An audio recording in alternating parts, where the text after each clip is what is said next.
Friends, এখন বাজছে রাত্রি 12টা। আর আমি এখন দেখো রাস্তায় লোক নেই, একটা লোক যাচ্ছে এখানে মোটর সাইকেলে করে। আর এখানে আমি একাদা জামা দিয়েছিলাম কাচার জন্য, বেডশিটও ছিল, ভাইয়ের রুম থেকে নিয়ে এসেছি ওর বেডশিট।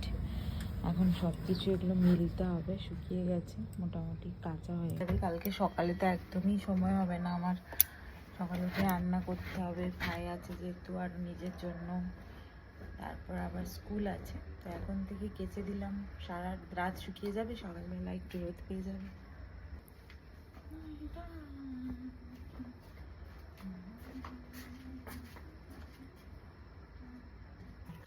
কাজ মোটামুটি কমপ্লিট হয়ে গেছে আজকের মতো।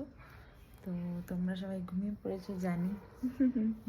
সবাইকে গুড নাইট, টাটা। নতুন ব্লগ নিয়ে দেখা হবে, টাটা, বাই।